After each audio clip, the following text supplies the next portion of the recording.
레위기 13장 40절에서 끝절까지입니다. 레위기 13장 40절에서 끝절 한 절씩 저하고 한 절씩 읽겠습니다. 누구든지 그 머리털이 빠지면 그는 대머리니 정하고, 그러나 대머리나 이마 대머리에 희고 불그스름한 색점이 있으면 이는 문둥병이 대머리에나 이마 대머리에 바람이라.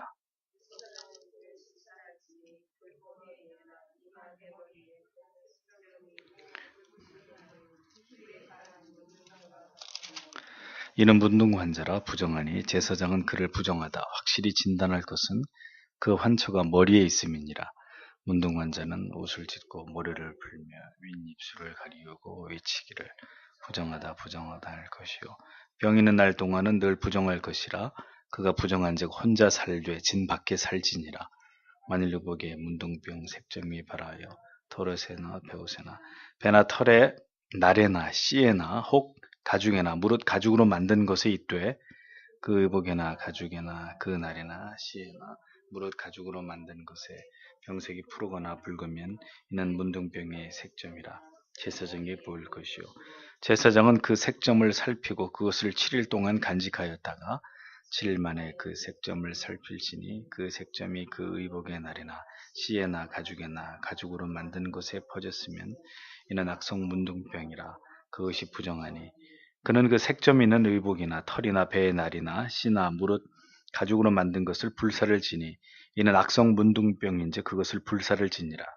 그러나 제사장이 보기에 그 색점이 그 의복의 날이나 씨에나 무릇 가죽으로 만든 것에 퍼지지 아니하였으면 제사장은 명하여 그 색점 있는 것을 빨게 하고 또 7일 동안 간직하였다가 그 빤 것을 볼지니 그 색점이 빛이 변치 아니하고 그 색점이 퍼지지 아니하였으면 부정하니 너는 그것을 불사르라. 이는 거죽에 있든지 속에 있든지 악성 문둥병이니라. 빤 후에 제사장이 보기에 그 색점이 엷으면 그 의복에서나 가죽에서나 그 날에서나 씨에서나 그 색점을 찢어버릴 것이요 그 의복의 날에나 씨에나 무릇 가죽으로 만든 것에 색점이 여전히 보이면 복발하는 것이니 너는 그 색점 있는 것을 불사를 지니라. 네가 빤 의복의 날에나 씨에나 무릇 가죽으로 만든 것에 그 색점이 벗어졌으면 그것을 다시 빨아야 정하리라. 이는 털옷에나 배옷에나 그 날에나 씨에나 무릇 가죽으로 만든 것에 바른 문둥병 색점에 정하고 부정한 것을 단정하는 규례니라. 아멘. 네, 오늘은 의복의 문둥병 색점이 발하여 이런 제목으로 말씀을 전하도록 하겠습니다.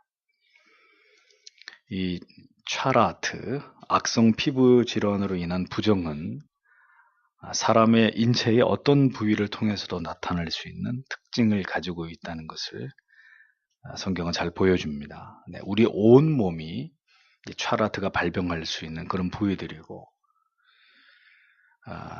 특별히 이제 오늘은 이 차라트가 이마, 머리에 발병했을 경우를 말씀하고 있는 그런 내용을 보게 됩니다. 또 심지어는 입고 있는 옷, 의류에까지 차라트, 뒤에 설명드리겠습니다만,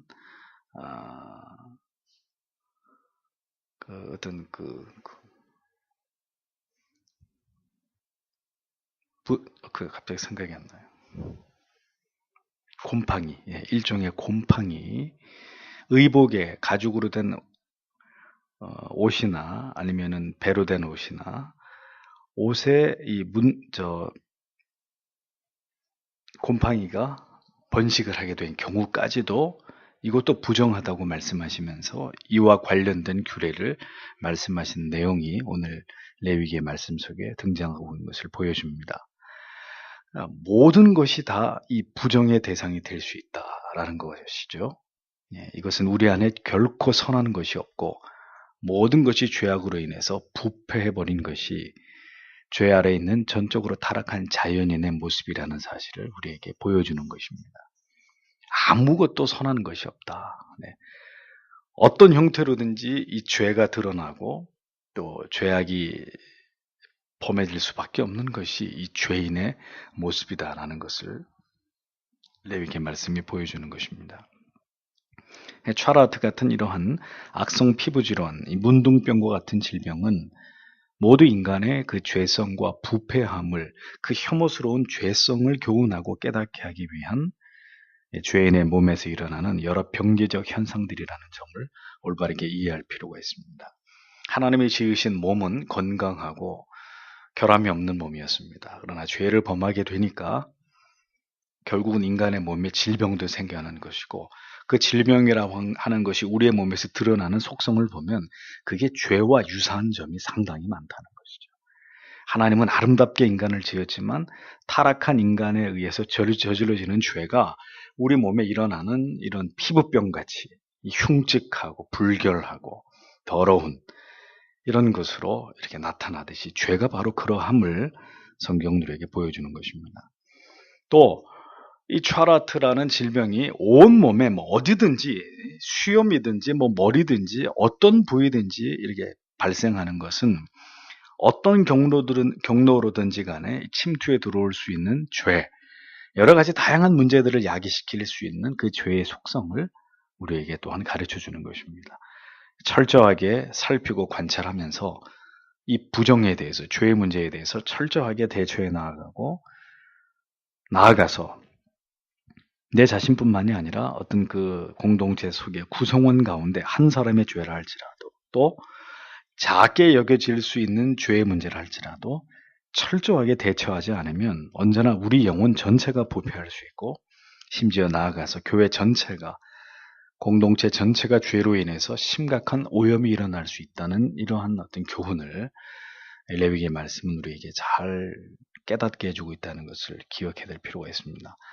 그래서 오늘 본문은 이마에 생긴 문둥병, 의복에 생겨난 문둥병에 대한 규례인데 40절, 41절을 보면 앞 이마가 벗겨진 대머리이거나 혹은 머리카락이 전체적으로 이렇게 빠져버린 대머리는 이건 전혀 문제가 될 것이 없다는 것입니다. 이것은 자연스러운 것이기 때문에 이것은 질병으로 볼 문제가 아니라는 것이죠. 그러나 42절에서 44절에서 보듯이 대머리에 희고 불구스름한 색점이 생겨나면 이것은 악성 탈모증으로 급격한 전염성을 가진 차라트의 한 종류이기 때문에 제사장은 다른 경우에 몸의 다른 부위에 차라트가 발생했을 때는 7일이나 혹은 14일 정도 관찰하는 시간을 두고 살펴보고 그 다음에 부정을 명해야 했지만, 이 대머리에 차라트가 발병했을 경우에는 다른 경우보다도 더 신속하게 즉시 판단을 내려가지고 부정하다라고 선언을 해야만 했다는 것입니다. 여러 번 말씀드린 대로 의술이 발달되지 않은 고대 사회에서 강력한 전염성을 가진 차라트 같은 질병은 순식간에 많은 사람들을 감염시켜서 그 죄가 더 확대되면서 마침내 생명을 잃게 되는 재앙과도 같은 것이었기 때문에 이 문제는 아무튼 중요하게 다루고 신속하게 처리해야 될 그런 문제였는데, 특별히 이 차라트의 병원균은 잠복성을 가지고 있기 때문에 오래전부터 사람의 몸에 이 복균된 상태로 진행되어 오다가 어느 순간에 여러 몸의 부위에서 발병하게 되는 특징을 보인단 말입니다. 그러니까 증상이 외부로 드러났을 때는 이미 차라트가 심각하게 우리 몸속에서 진행되었음을 보여주는 것을 알 수 있는 거죠. 실제로 차라트라고 하는 이러한 질병들은 감염이 되어서도 전혀 자각 증상이 없기 때문에 여러 달 혹은 몇 년 혹은 수십 년 동안 잠복기를 걸쳐서 우리 몸 안에 있다가 우리 몸이 약해질 때, 면역력이 약해지거나 저간 몸이 약해지면 이렇게 발병하는 경우들이 많이 있었습니다. 이런 육체의 차라트는 영적인 차라트인 죄와 그 특징이 유사함을 보여준다고 말씀을 드렸죠. 감염의 전염성, 또 잠복성, 은밀히 진행되는 잠입성, 또 타인에게 주는 혐오감, 그리고 그 참혹한 결말에 이르기까지, 이런 것을 보면 죄인들은 모두 다 영적인 문둥병자들이나 다름이 없다라는 것을 우리가 깨닫게 되는 것입니다. 그런데 다른 부위보다도 머리나 이마에 진행된 문둥병은, 다른 부위는 이렇게 옷에 속에 감춰져 있기 때문에 잘 표가 나지 않잖아요. 근데 이렇게 이마나 머리에 이 촤라트가 발병해버리면 이것은 육안으로 볼 때 아주 심각한 혐오감을 주는 특징 때문에 또 옷 속에 감춰져 있지 않고 이렇게 직접적으로 드러나 있기 때문에 더 쉽게 감염이 되고 보는 사람들로 하여금 혐오감을 주는 이런 문제 때문에 이마에 발병된 촤라트는 드러나는 즉시 제사장이 부정하다. 곧바로 진단을 해서 그렇게 선언할 것을 성경이 말씀하고 있다는 겁니다. 이렇게 신속하게 판단해야 되는 이유는 성경에 나오죠. 그 환처가 그 머리에 있기 때문이다. 이유를 밝힙니다. 그 환처가 의복 속에 감추어진 다른 곳에 있는 것이 아니라 머리에 있기 때문에 그렇게 즉각 촤라트 부정하다라고 선언해야만 됐다라는 거죠. 그러니까 다른 부위보다 이마에 발병한 촤라트는 더 중하고 긴급하고 신중하게 다루어졌다는 것을 알 수 있는 것입니다. 머리에 생긴 촤라트라는 거죠. 이마에 생긴 촤라트. 다른 부위보다 신속하게 판단이 이루어졌다는 것은 그만큼 머리가 중요한 이유 때문입니다. 영적으로 보면 사람의 행동이나 말을 결정짓는 부위가 어디입니까? 머리란 말이죠. 그러니까 사람의 생각이 죄악과 어떤 세속적인 가치관에 물들어 버리면 이것은 심각한 문제가 아닐 수 없습니다. 그냥 잠시 육체가 피곤해지거나 혹은 육체가 질병에 걸려서 우리가 어려움을 당하는 것 같으면 우리의 마음이나 영혼의 어려움을 당하는 것 같으면 시간이 지나가면 이것은 회복이 되는 문제입니다. 또 고의가 아닌 어떤 실수로 우리가 몸으로 죄를 범하는 것은 그렇게 심각한 문제라고 볼 이유가 없습니다. 문제는 우리의 생각이 어느 날 이 무신론적이고 굉장히 회의적이고 부정적이고 불신앙적으로 바뀌어 버렸다면 이것은 이제 참으로 아주 심각한 영적인 문제로 확대되게 되는 그런 중요한 문제가 되는 것이죠. 어느 날 생각이 판단이 잘못되어 버리면 결국은 배도까지 가는 거 아니에요. 나 이제 예수님 안 믿어. 내가 이제 하나님이 없다고 나는 이제 그렇게 간주할 거야. 이렇게 이제 어느 날 우리의 생각이 잘못되어 버리면 이것은 보통 심각한 문제가 아닐 수 없는 것입니다. 사고와 판단이 잘못되어 버리면 그때부터 급격히 우리의 몸으로 우리의 인생 가운데서 범하게 되는 죄가 급격히 증가되는 일들이 일어나게 되는 거죠. 진리에서 떠난 생각과 하나님을 두려워할 줄 모르는 판단과 사고는 우리의 육체를 마치 고삐 풀린 망아지처럼 통제불능의 상태에 이르게 하고 온갖 죄를 범하게 하는 지경에까지 이르게 되고야 말게 되는 것입니다. 그래서 머리로 침투해 들어오는 불신앙적이고 어떤 의심하고 불순종하려고 하는 이러한 죄들은 즉시 차단해야 되는 것입니다.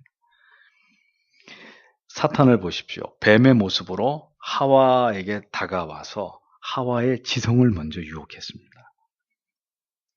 현란한 말과 논리를 동원해가지고 하와로 하여금 그 마귀의 사탄의 꾀임의 논리에 빠져들도록 의심과 회의에 빠져들도록 하나님이 분명히 말씀하셨는데도 그것을 의심하고 부정하게 만들도록 결국은 하나님의 계명을 어기도록 미혹함으로 하와를 그 다음에 아담을 타락하게 만들었던 것을 기억하실 필요가 있습니다. 머리에 문제가 생기면 급격히 신앙이 뒤로 물러가고 급기야 신앙이 무너져 버리는 일들이 일어나는 것입니다. 그런데 왜 머리에 문제가 생길까요? 회심을 하지 않았다면 그건 자연스러운 일이고 회심을 한 그리스도인이라 할지라도 신앙이 뒤로 물러가는 이유는 세상이 이 머리로 침투해 들어왔기 때문입니다. 마귀는 지금도 세상의 학문, 세상의 유행, 지극히 어떤 세속적인 가치관을 가지고 성도의 머리를 계속 공격합니다. 여러분들이 보고 들으시고 접하는 모든 것을 통해서 마귀는 우리의 생각으로 침투해 들어옵니다. 이렇게 사는 게 맞나? 예수 믿으면 다 이렇게 궁생맞게 이렇게 살아야 되는 건가? 아니 인생이 한 번밖에 없는데 꼭 이렇게 사는 것이 정답일까? 계속 지금도 마귀는 호시탐탐 기회를 엿보면서 교묘하게 생각으로 침투해 들어옵니다. 이런 죄를 경계해야 되는 것이죠. 우리의 생각의 부정함을 간파해서 죄의 확대를 막는 일, 우리의 마음과 우리의 삶의 태도가 점점 하나님께로부터 멀어지는 이런 일들을 경계해야 되는 것은 우리에게 매우 중요한 문제가 아닐 수 없다는 것입니다. 제사장이 판결이 내려지면 가혹한 일처럼 보이겠지만 이마에 문둥병이 발발한 사람은 다음과 같이 행동을 보여주어야 했습니다. 45절, 46절을 보십시오. 어떻게 해야 되죠? 즉시 옷을 찢고 그 다음에 머리를 풀고 윗입술을 가린 채로 부정하다 부정하다 이렇게 외쳐야 했습니다. 옷을 찢고 머리를 푼다는 것은 또 윗입술을 가린다는 것은 내가 지금 정상인이 아니다라는 것을 표현하는 것입니다. 정상인과 구별하기 위한 것이죠. 여러분, 정상적인 사람은 길에서 보면 단정합니다. 그렇죠? 머리도 단정하고 옷도 뭐 좋은 옷을 입느냐 나쁜 옷, 비싼 옷이냐 싼 옷이 그게 중요한 문제가 아니라 나름대로 그런 옷을 입고 있습니다. 정상적으로. 그렇죠? 근데 정상이 아닌 사람은 어때요? 만약에 여러분들이 길에서 머리를 막 산발을 하고 옷이 다 찢어진 채로 너덜너덜한 옷을 입고 앞에서 누가 걸어오면 어떻게 하시겠습니까? 피해 가시겠죠. 왜? 정상인이 아니라고 보여지기 때문입니다. 그러니까 즉시 판단할 수 있는 거예요. 촤라트가 발병한 사람은 머리를 풀어헤치고 옷을 찢어버리는 것을 통해서 나는 당신들과 지금 같은 사람이 아니다. 즉시 알려야만 했던 의무가 있었다는 것입니다. 그러니까 즉시 자신의 외적인 모습에서 표를 내서 자기가 부정하다는 것을 시각적으로 표시하고 그 다음에 윗입술을 가린 채로 부정하다라고 크게 외쳐서 청각적으로 자신의 부정함을 타인들에게 알려야 했던 의무가 있었다는 것입니다. 자, 이것은 뭘 보여주는 것입니까? 자신이 행한 것이 죄라고 밝혀야 되는 의무가 있다는 거죠. 네. 교회도 권증을 통해서 훈계를 통해서 공적으로 개인의 죄를 드러내야 될 때가 있잖아요. 숨겨서는 안 되는 거죠. 죄를 숨기거나 죄라고 분명하게 말하지 않으면 촤라트가 발병한 사람인지 모르고 그 사람하고 접촉해서 감염이 되는 무고한 피해가 일어날 수 있듯이 죄를 숨기고 감추는 것으로 인해서 또 다른 사람까지 죄를 범하게 만드는 연쇄적인 일들이 일어날 수 있었기 때문입니다. 군대에서 관심사병으로 분류돼가지고 평상시에도 옷을 훌떡 벗고 고래고래 고함을 지르는 정상적이지 않은 삶을 살았다는 거 아닙니까? 그런 사람이 전혀 관리가 되지 않았기 때문에 예비군 훈련장에 와가지고 멀쩡한 사람들 쏴 죽이고 자기가 죽는 거는 놔두고라도 이런 어처구니 없는 일이 벌어지는 표가 안 나니까 표가 드러나지 않으니까 드러내지도 않고 죄는 그런 것입니다. 드러내지 않으면 자기만 망하는 게 아니라 서서히 주변에 있는 사람들까지 다 물들여 놓고 결국은 다 오염시키고 타락시켜버리는 결과를 가져오는 것입니다. 그 병이 다 낫기 전까지는 그는 부정함으로 인해서 진 밖으로 쫓겨나가서 홀로 지내야 했습니다. 문둥병, 이 촤라트의 영적인 교훈은 이렇게 죄는 절대로 용인될 수 없고 용인되어서도 안 되는 하나님의 지엄하신 공의를 보여주기 위함이죠. 부정이 발생하면 이 사람은 즉시 단절되는 것입니다. 축출되는 것이죠. 왜 그렇게 하는 거예요? 그게 죄가 가져온 고통이라는 것을 보여주는 거죠. 징벌이라는 것을 깨닫게 하는 것입니다. 성도가 죄를 범하게 될 때 정말 두려워해야 될 것은 뭔지 아십니까? 영적인 단절입니다. 다윗은 자신이 간음의 죄를 깨닫고 난 다음에 뭘 가장 두려워했습니까? 하나님과의 관계의 끊어짐이었다는 것을 그의 참회의 시의 내용은 그것을 잘 표현하고 있죠. 죄를 범하면 하나님과 영적으로 단절되는 것입니다. 은혜가 모두 소멸되고 거룩한 공동체인 교회와도 점점 멀어지게 되는 결과가 일어나게 됩니다. 죄의 유혹에 넘어갔다는 증거가 바로 모든 거룩한 교제의 단절과 분리를 통해서 드러나는 것입니다. 세상의 죄악에 점점 빠져드는 지체들을 잘 관찰해 보십시오. 쉬운 믿음을 찾아서 교회를 떠나서 배회하는 사람들을 잘 보십시오. 모두 이런 과정을 거쳐서 신앙의 뒤안길로 멀어져가는 공통점을 보인다는 것. 혼자 살아가야 하는 고독, 그리고 진 밖에서 따로 떨어져서 살아가야 되는 고통을 맛보게 되는 것이 바로 부정한 자들이 지불해야 될 대가였습니다. 반대로 하나님의 임재 가운데 가장 가까이 다가갈 수 있는 곳은 어디였습니까? 물론 하나님의 임재가 모든 곳에 충만하지만 상징적으로 하나님의 임재가 가장 강렬한 곳은 성막이었죠. 진 한복판에 있는 성막. 성막은 진 안에서도 가장 하나님과 가까운 곳이었습니다. 성막은 이스라엘의 전 지파들의 진에 의해서 뺑 둘러싸여 있었잖아요. 그 진에서 쫓겨나간다는 것은 하나님의 언약의 축복에서의 분리됨을 뜻하는 것입니다. 그러니까 신앙의 자리를 벗어난다는 것은 하나님의 언약의 자손에서의 분리를 의미하는 끔찍한 죄임과 동시에 하나님의 징벌이 되는 것이죠. 분리의 가장 큰 고통은 하나님과의 단절입니다. 하나님과 영적으로 단절될 때 일어나는 증상이 있습니다. 그게 뭐죠? 예배, 말씀, 기도.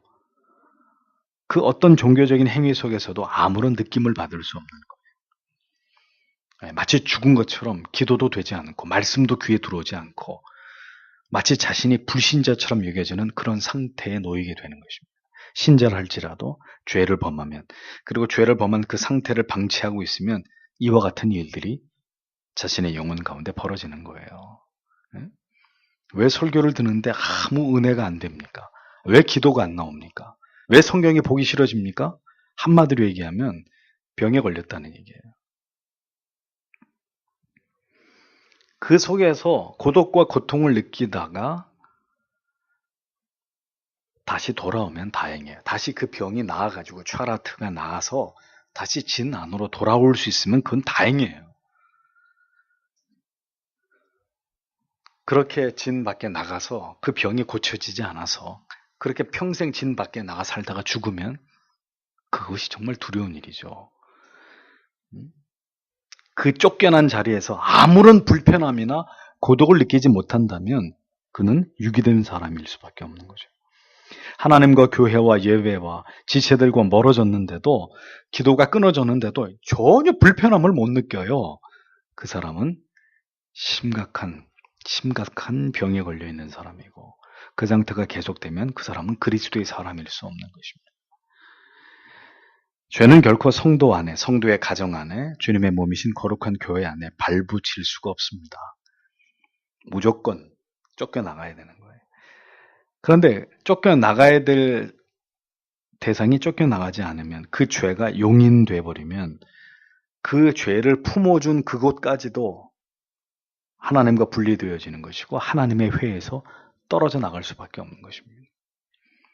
성도가 거룩과 순결을 지키지 않으면, 교회가 하나님의 법을 제대로 지켜내지 않고 세상을 끌어안고 죄인들을 품어주면, 그러면 그 교회도 하나님 보시기에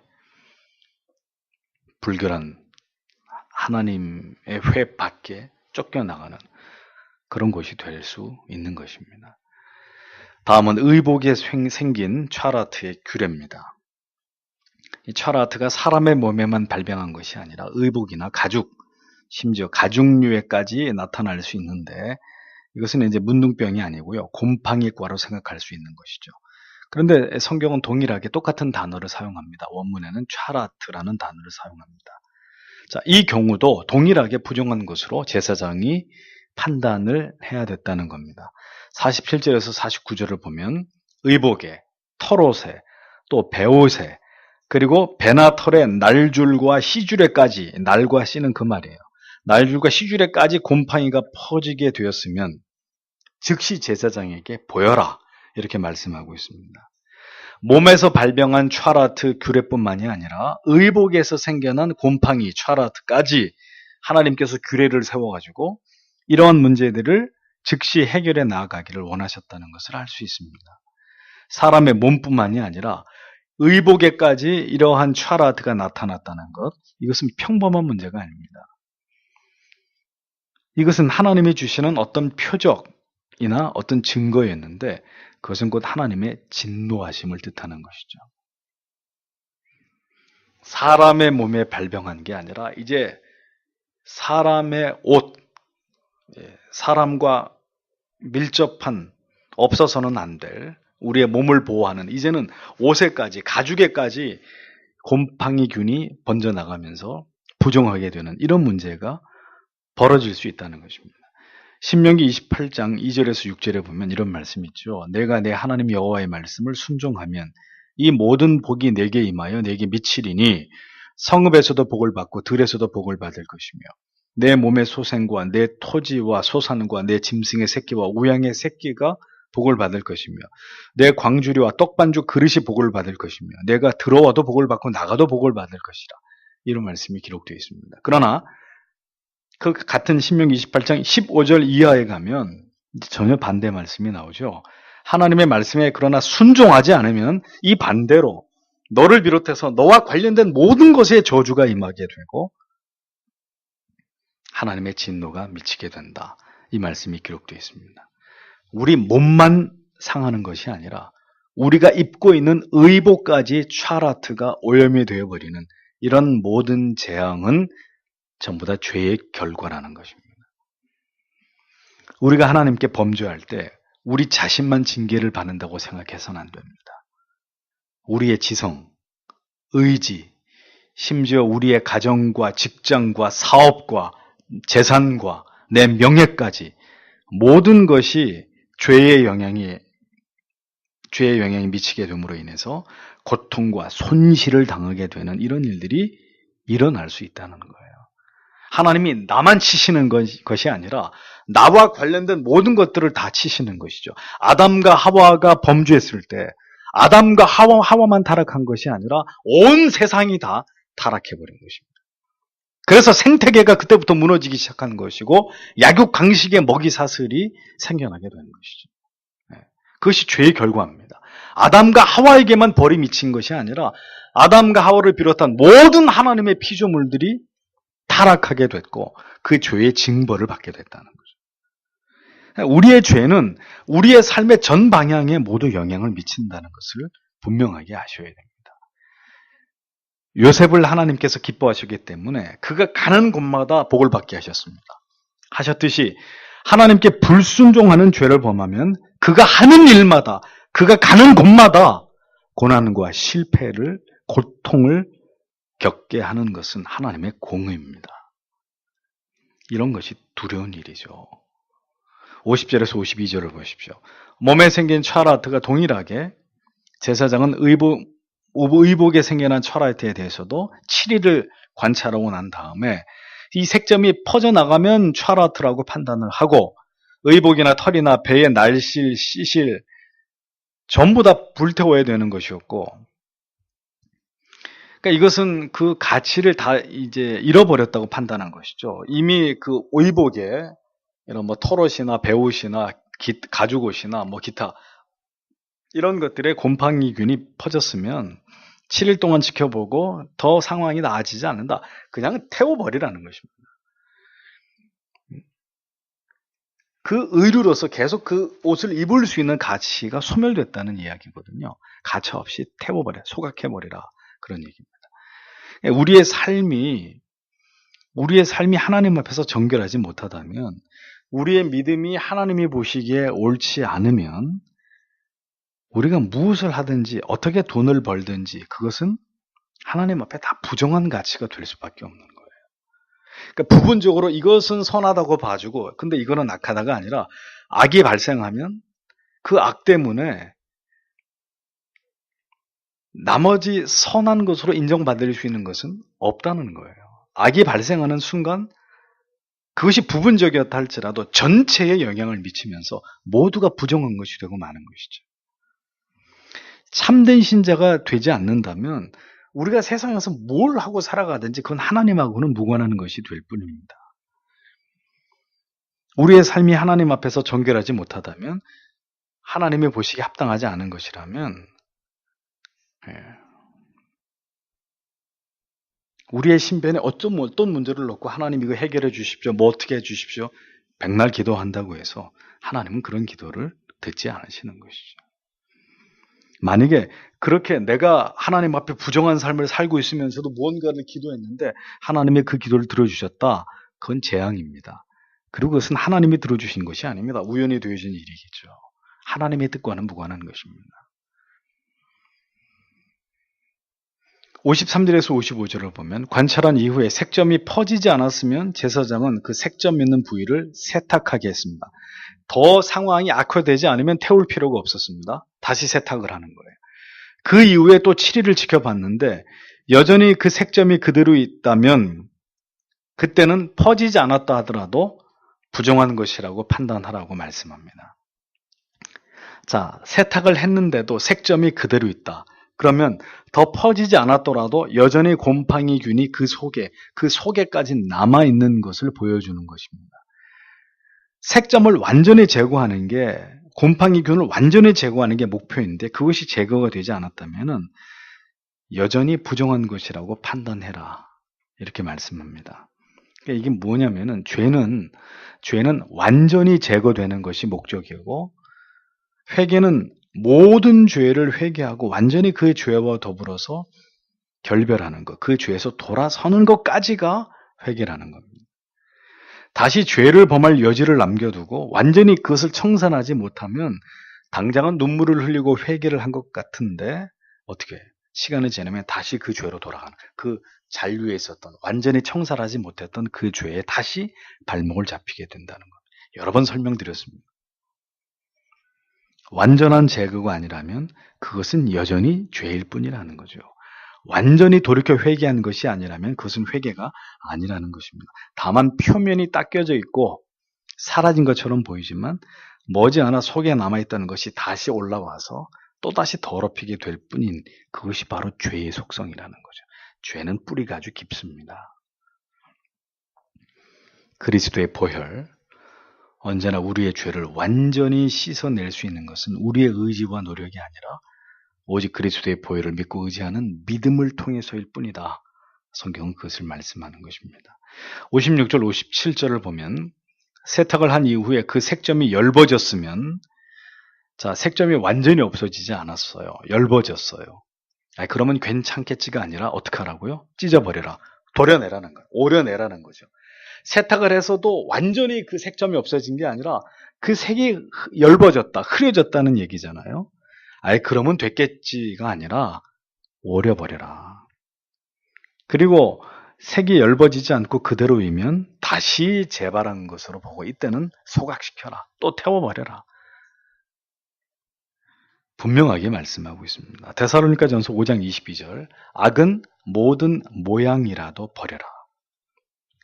모양이라도 버려라. 악과 비슷하게 생긴 모양조차도 쳐다보지도 말고 가까이 하지도 말아라.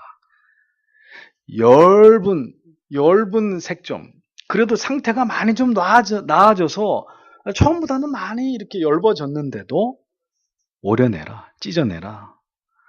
하나님이 죄에 대해서 얼마나 철두철미하신 분이라는 것을 우리는 이 규례를 통해서 보게 됩니다.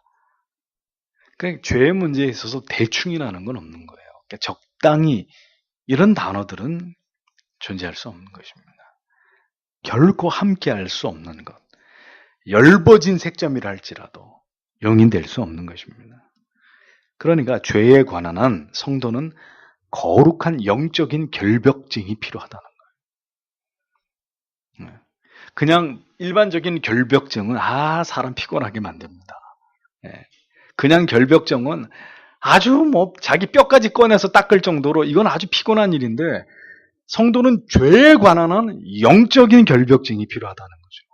정말 작은 죄까지도, 죄의 흔적까지도 지워버리고 도려내고 태워버리려고 하는, 그것이 하나님의 성품이라는 거죠. 그럼 성도도 그 하나님처럼 죄의 문제는 그렇게 다루어야 하는 것이 옳다라고 성경이 우리에게 가르쳐 주는 것입니다. 근데 우리는 거꾸로 하죠. 선을 행하는 것은 적당히 하고, 죄의 문제를 선을 행하는 것도 적당히 하고, 죄의 문제를 다루는 것도 적당히 하고, 뭐든지 적당히.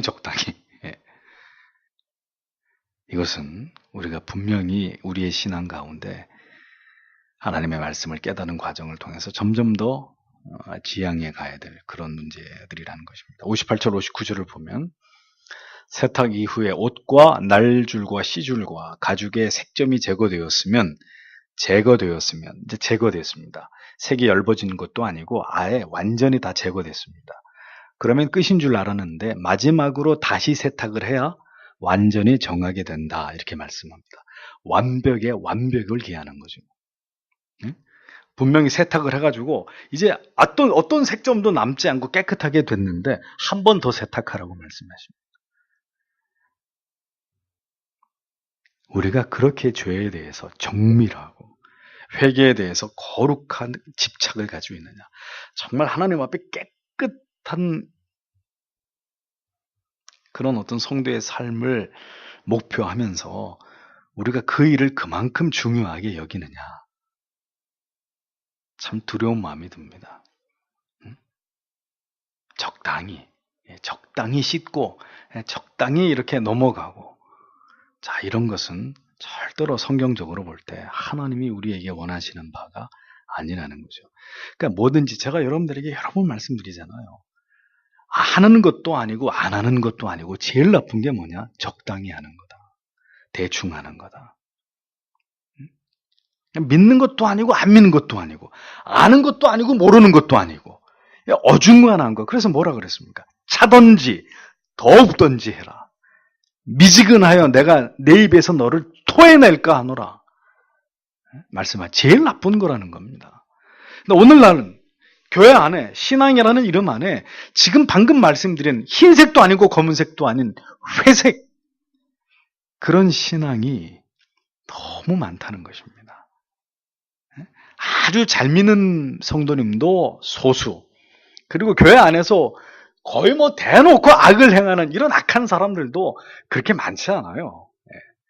그렇잖아요. 누가 교회 다니고 집사라 그러면서 온갖 그런 사람이 있긴 합디다만 아무튼 그런 사람이 얼마나 되겠어요. 그러니까 아주 하나님 보실 때 거룩하고 순결하고 바른 믿음 생활을 하는 사람들도 소수, 아주 악한 사람도 소수고 이 중간에 이도 아니고 저도 아닌 그 성도의 부류가 제일 많아요. 이게 제일 고민거리인 것이죠.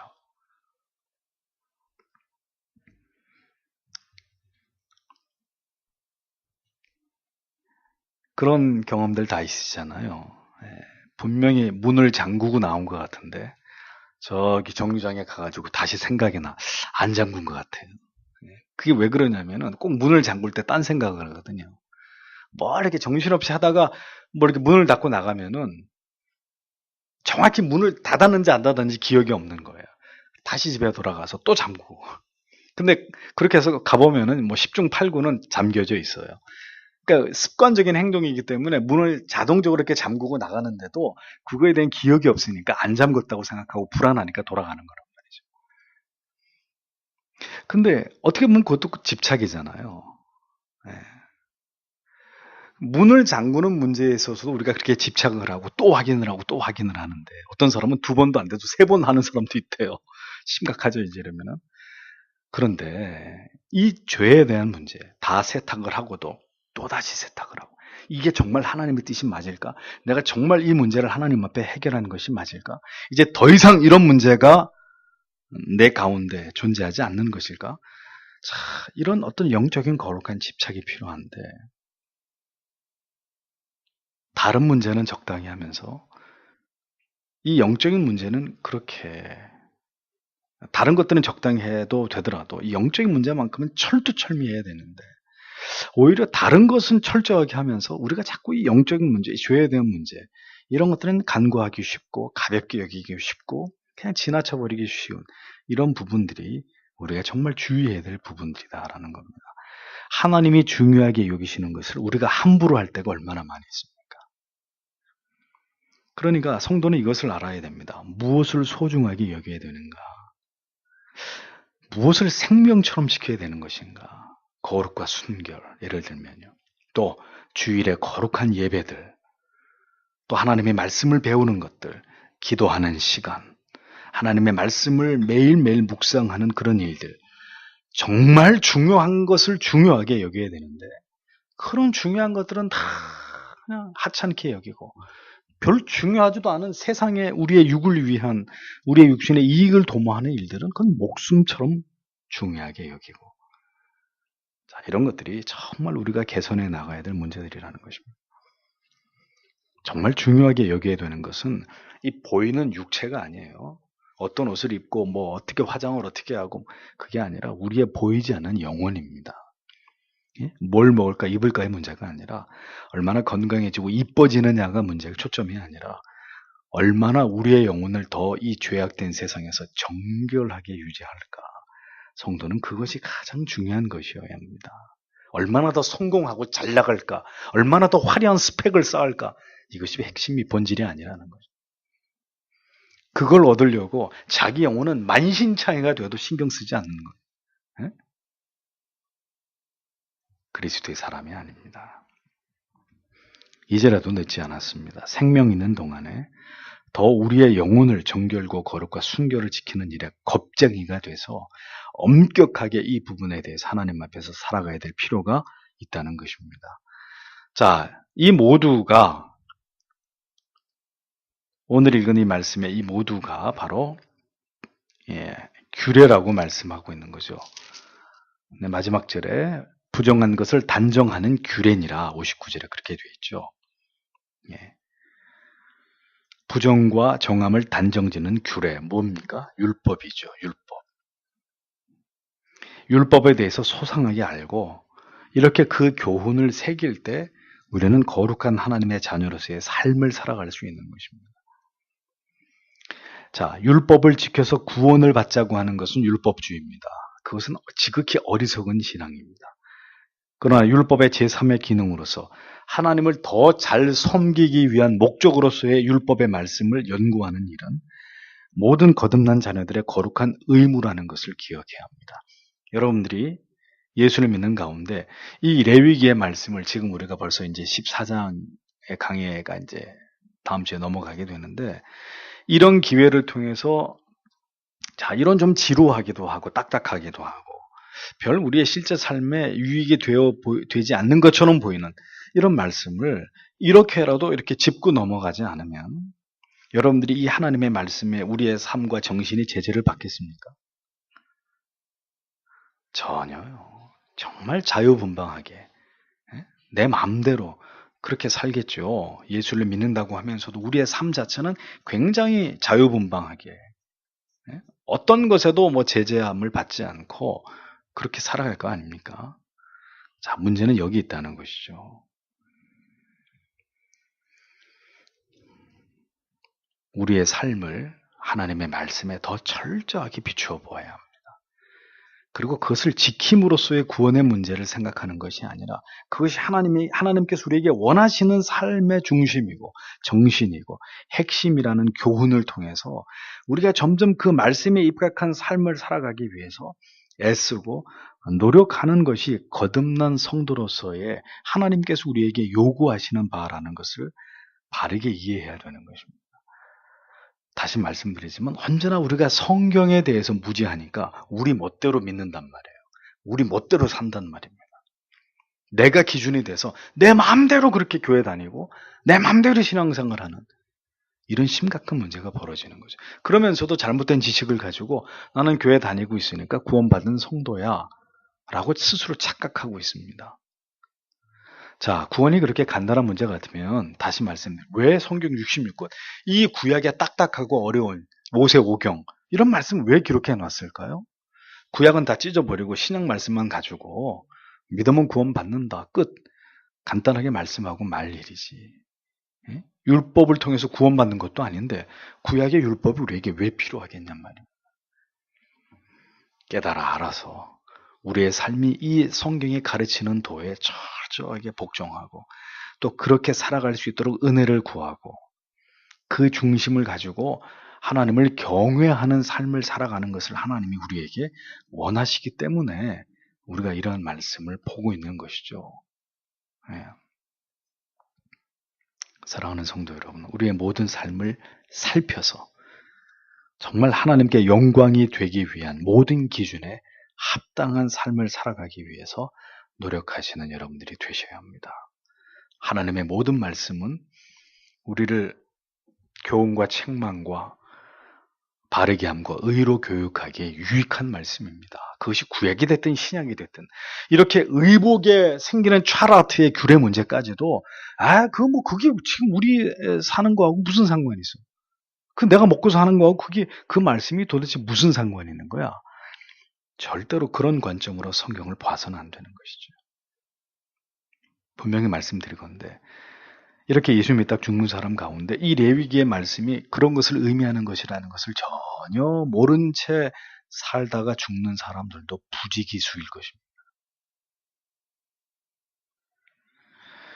오늘도 이 말씀을 깊이 생각하시면서 우리를 구원해 주신 하나님의 뜻에 합당한 삶으로 하나님께 영광 돌리는 우리가 되게 해주시옵소서. 기도하시는 여러분들이 되시길 바랍니다. 몇 가지 기도 제목을 말씀드리겠습니다.